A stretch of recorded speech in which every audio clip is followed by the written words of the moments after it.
within 50 seconds, the missile has peaked above the Earth's atmosphere. It reaches its top speed. The engine drops off. The bus releases multiple warheads as well as decoys. The radar systems on the ground are overwhelmed and unable to differentiate the two when they are in post-boost phase. Re-entering the atmosphere, the decoys burn off, and the warheads enter their terminal phase.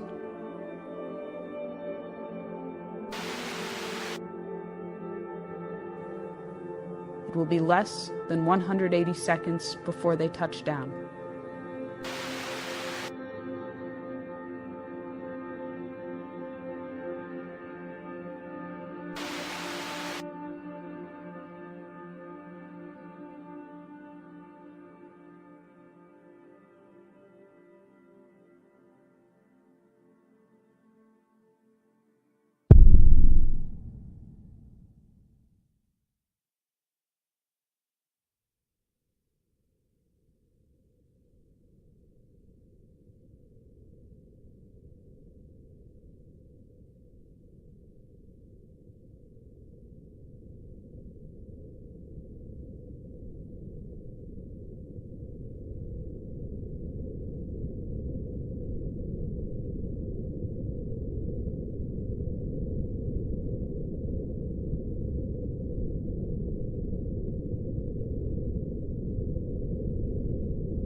World War III is said to be closer now than at any time since the last World War.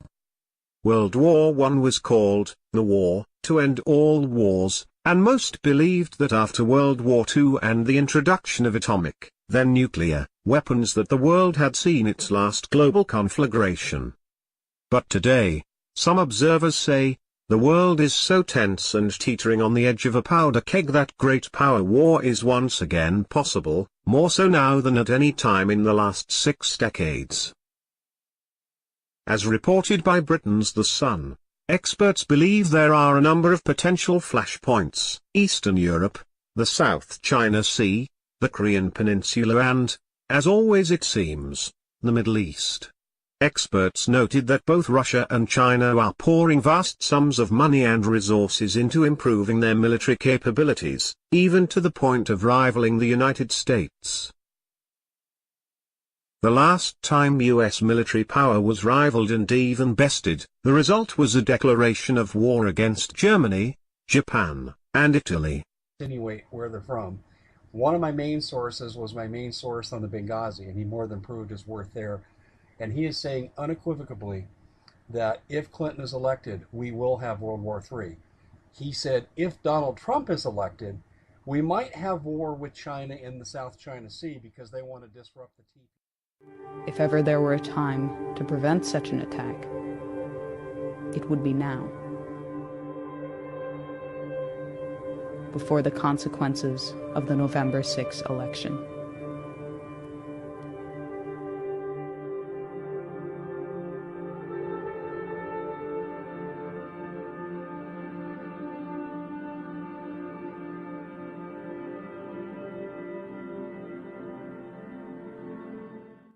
U.S.-led military intervention into Syria and beyond. That a red line for us is we start seeing a whole bunch of chemical weapons moving around or being utilized. That would change my calculus. That would change my equation.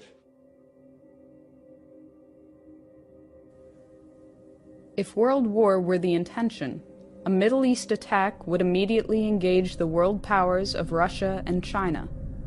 Inevitably, the United States would employ the greatest assets of its nuclear arsenal. The trajectory of a ballistic missile launched from the Pacific Ocean or Atlantic Ocean, the normal patrol areas of the Ohio-class submarine, would most likely cross China or Russia, assuming the target to be somewhere in the Middle East or Asia in general. This has two significant implications. First, the U.S. would have to inform Russia or China of its intentions prior to initiating a strike from a submarine, if either of those two nations was not the intended target, which blunts the effectiveness of the strike. Second, the launch acts as a datum for the submarine itself. If the launch platform is also carrying nuclear weapons, the effect of launching a missile makes the entire submarine and its nuclear payload more vulnerable. Assuming that other nations have been informed of an intention to launch a strike from a ballistic missile submarine, this may afford a nation an opportunity to actually destroy the submarine. For these two reasons, it is unlikely that any U.S. president will execute a non-nuclear strike from an Ohio-class submarine on strategic deterrent patrol.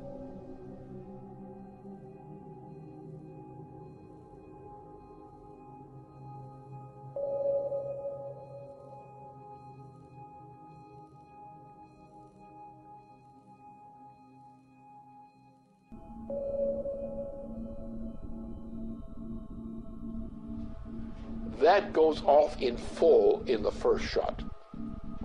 Now you have in the submarines, you have the warheads you have not yet discharged.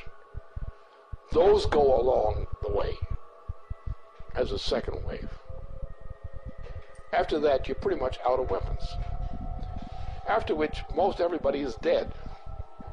Most logistical systems are dead, non-functional. You have a situation where the effect of this kind of firing creates a continuing effect which may go for several years.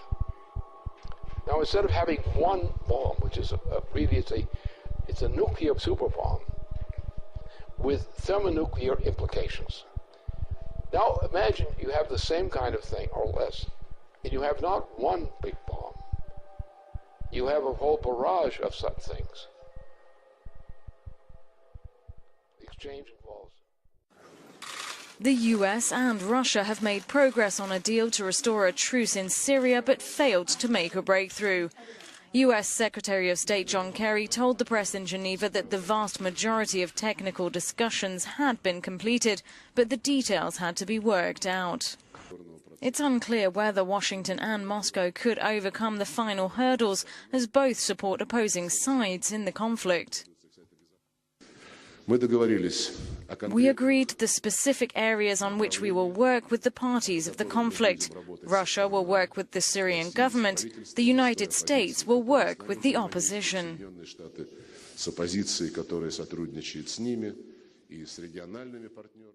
Senate by passing a bill that will allow the families of 9/11 victims to sue Saudi Arabia in U.S. courts. Now, the Senate passed a version of the bill back in May of this year. In the House, though, the legislation passed unanimously by voice vote to thunderous applause. Generally, you only use thunderous applause when you want to imply that the government did something fascistic. But anyway, yes, there was thunderous applause. And so we've said before, back when the Senate passed this earlier this year, that the White House isn't in favor of this legislation. I mean, a lot of people in the past haven't been, but Obama is one of them. And the White House put out a statement saying, "We have serious concerns with the bill as written. We believe there needs to be more careful consideration of the potential unintended consequences of the enactment before the House considers the legislation. We'd welcome opportunities to further engage with the Congress on that discussion." So we don't know at this point if he will attempt to veto the legislation. Now, the reason that this is necessary, why are we talking about this so long after 9/11? Why couldn't they already do it? Well, under current U.S. law, victims may sue a country designated as a state sponsor of terrorism, like Iran. This bill would allow citizens to sue countries that don't currently have that designation, like Saudi Arabia. Interesting. The realities of war. Are they planning on some kind of widespread economic unrest in the U.S. that would require NATO forces? It is, and you do not want to have been yelling, "Oh, the UN's going to take over global conspiracy theories." They've been crazy, but now they're right. Yeah, well, when Geithner said he would be open to the idea of a global currency last week, those conspiracy people had suggested that for years. You're not wrong.